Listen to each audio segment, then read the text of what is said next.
السلام عليكم ورحمة الله وبركاته. يا أيها الذين آمنوا اتقوا الله وقولوا قولا سديدا يصلح لكم أعمالكم ويغفر لكم ذنوبكم ومن يطع الله ورسوله فقد فاز فوزا عظيما. إلهي ورتاي نوافجيو خير كاي نوافجيو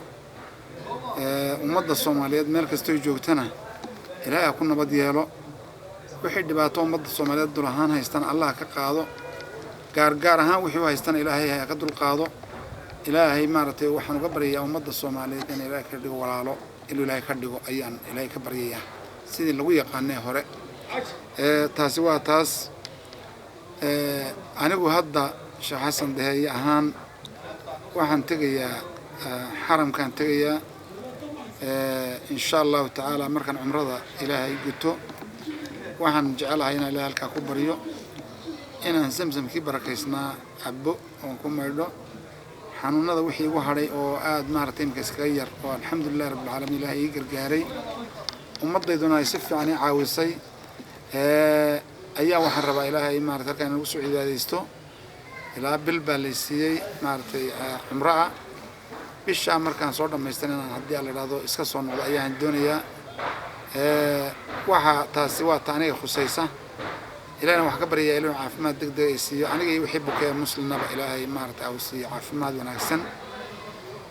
talabaad waxa weeyaan oo maanta aan u ducaynayaa ummadda Soomaaliyeed meel kasta ay joogto gaar ahaan Somaliland oo maanta runtii abaar xoog leh haysato ورنتي أدي أدباتو أو بدنتهاي وحوله ومارد السفر دير إنتو باور لصوص صاروا رنتي نص كل باور تكود اللي من أيام ندول كي يكسو صدين كلبر لسوق جالسين إلهي وحنا برينا إلى السجار أحمد يوسف واسع تهاي سيدي أول بقى ومد نول باب الكيس ومارتي وديق صناع وحكسيني إنه إلهي ومضى ديق ديسي إلهي وفصحه هي إلهي كبرينا ومضى سرونتي ما أنت وحبا هنتهاي سومالينا نوكل حرين عبارته معها مارتي سومالينا كريان معها بنتلان وهي سطها إلى أجل مدك يروك أسوار مارتي عبارته ويجارسنتهاي waxaan ilaahay ka baryaynaa inuu ilaahay ka qaado abaarta Soomaalida oo ummadda ilaahay u naxariisto ayaan ilaahay ka baryaynaa waxa la yaab leh oo dawladda Soomaaliland leeyahay saydin ku cuntamaysaa inaad maarataanay dadkii oo xoolahoodii baabuur ku sida oo laamida kolba maartay inta waqtida laga dul daadinayo baabuurta laga dul daadinayo saydin ku cuntamaysaa baabuur campaign aad ku socotaan oo maarataanay waxaan anu cidaad soo ka doonaysaan ma garanayo ummadani iyo ummadan xagee u kala socotaa kuwa campaign ka wada maartay $100 ama kumaan malaayiinta dollar campaign ku bixinaya iyo kuwan cayroobaya ee xoolahoodii ku dhimanayaan laamida iyo baabuurta dushooda ee ku dhameedka in laga daadinayo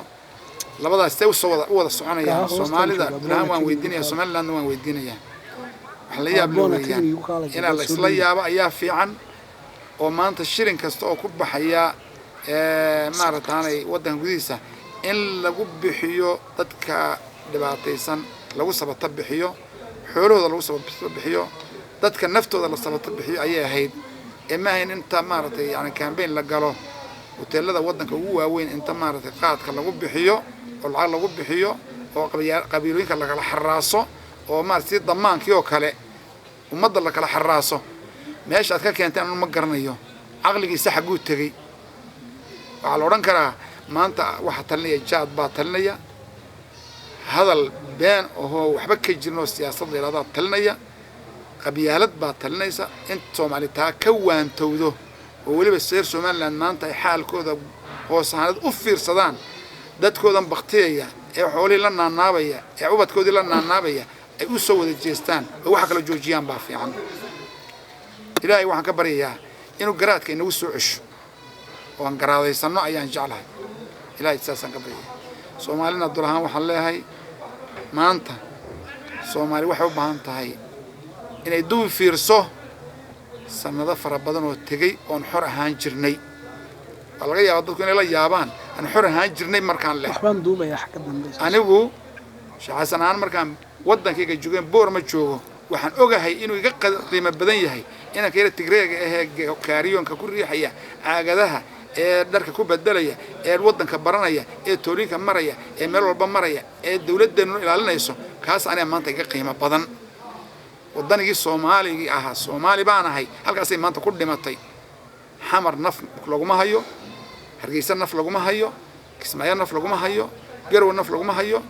ummad la haystaana haddaydan sidaas Soomaali haddayna garanaynin xabaasha in la galaa dhaanta oo qofku ka dhinto wax garanayaa ayaa dhaanta runtii ilaahay waxaan ka baryayaa inuu Soomaali garaadkeedii ku soo celiyo wadanimadeedii ku soo celiyo islaamnimadeedii ku soo celiyo mukhadaraadkan maanta baabiyay ee ilaa Kenya ilaa Ethiopia meel walba lagu rushaynayo ilaahay ka qabto oo iyaguna ka garaadaystaan ilaahay baan taa ka baryayaa ina aqliga qabyaaladda ee maanta talinayay inuu ku wadaniyad iyo ummad islaamnimo iyo qarannimo ay bedesho ayaan ilaahay ka baryayaa waxa weeye maanta ninkii maanta inuu damiir leh Soomaali u ooyaa bal muslimiintii sunniga ahayd oo maanta adarkaysaan sida loo galayo laga soo bilaabo Suuriya Iraq Lebanon Yemen Libya inaguna ka sii horeynay yaa maanta dadku waxaan u leeyahay insha Allah ta'ala in maanta ummadda Soomaaliyeed ay karaadaysato oo kaambeynadani bilaashka wax la waxay macaan leeyihiin dusha laga maamulayo ee gaaladu maamulaysa ay naga daayaan oo dadkooda baqtay u soo jeestaan ma la karajeenaya waxaan leeyahay ummadda gobolka Awdalna waxaan ugu ducaynayaa inay say qaxootiga u soo dhaweeyeen dadka baabuurta ku sida xoolahoodii ay beeri u fasaxeen ay caleentoodii u fasaxeen ay reeraha la dajiyeen ilaahay waxaan leeyahay khayr Allah idin siiyo maartay ya gobolka Gabiley iyo gobolka Awdal labaduba imika waxay u sii gudbayaan xagga xadka u sii talaabaan inay maartay kiilkana waa loo fasaxay sar la sheegayo dadkaas in abaarta laga saaro qofkii $1 haya halka $1 u bixiyo qofkii caleen haya caleenta bixiyo qofkii haruur yar haya haruurka bixiyo ayaan ilaahay ka bixin waad bixisaan ilaahay khayr idin siiyo